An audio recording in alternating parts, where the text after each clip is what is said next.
ابھی فردر ہم لوگ جو ہے نا اس کو پہلے والے سوال سے کم یعنی اس کو ایکسپینشن کرتے ہوئے دیکھیں گے.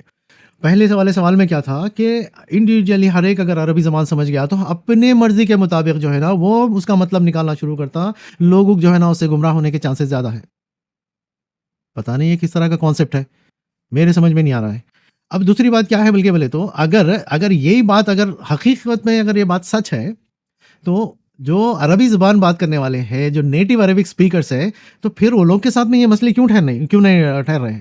ان لوگوں کے پاس کیوں پہلے زبان میں جو ہے نا ان لوگوں کے مدرسوں میں یا ان لوگوں کے اسکولوں میں جو ہے نا سب سے پہلے عربی کو کیوں پریفرنس دیا گیا ہے؟ وہ لوگ کیوں عربی سیکھتے ہیں؟ پہلے عربی سیکھتے ہیں, اس کے بعد میں دوسرے, یعنی عربک سیکھنے کا مطلب یہ ہے کہ ہمارے جیسا جو ہے نا اس کو خالی پڑھنا اور لکھنے کے علاوہ, یعنی وہ لوگ پوری طرح سے عربی وتھ گرامر اور ہائی فائی عربک کے ساتھ میں پوری یعنی کمپلیٹ عربک سیکھ کے نکلتے ہیں وہ لوگ. تو پھر ان کے اندر اس سارے اختلافات کیوں نہیں آئے؟ وہ لوگ سیکھتے ہیں, اسی سے وہ لوگ قرآن کو سمجھتے ہیں, اسی سے وہ لوگ احادیث کو سمجھتے ہیں, اسی کی وجہ سے جو ہے نا ان لوگوں کے نمازوں میں ہم سے زیادہ بہتر جو ہے نا ادائیگی ہوتی ہے. وہ لوگ دین کے ہر چھوٹے سے چھوٹے پہلو کو سمجھتے ہیں, نماز کی حقیقت کو سمجھتے ہیں, روزوں کی ہمارے فرائض کی حقیقت کو سمجھتے ہیں, اللہ کا کلام جو بھی باتیں کرا ہے اور ہمارے احادیث جو بھی بیان کر رہے ہیں, وہ لوگ ہر بات کو اچھے سے باریکی سے سمجھتے ہیں. اگر کچھ لوگ اپنی ضلالتوں پہ اڑے ہوئے ہیں, وہ دیٹس اے ڈفرینٹ تھنگ.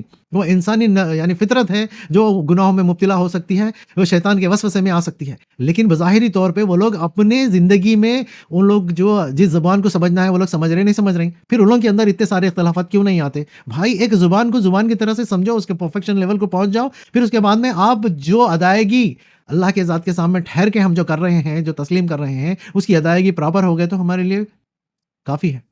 اور دوسری بات, ان جو باتوں کو ہماری زندگی میں جس طرح سے عمل میں لے کے آنا ہے, اگر ہم وہ اعمال پہ اگر اڑے ہوئے رہے تو وہ کافی ہے ہمارے لیے. ہمارے دین بھی سدھر گئے, ہماری دنیا بھی سدھر گئی, ہماری اولاد بھی سدھر گئی, ہماری اولاد بھی سدھر گئی, ہماری آخرت بھی سدھر گئی, سب کچھ سدھر گیا. ایک لینگویج کی ڈیفیشنسی کی وجہ سے ہم کہاں پہ جو ہے نا سر پھوڑ لیتے ہوئے پھر رہے ہیں, سر کو ٹکرا لیتے ہوئے پھر رہے ہیں. ہمارے خود کے سمجھ سے باہر ہے یہ باتیں.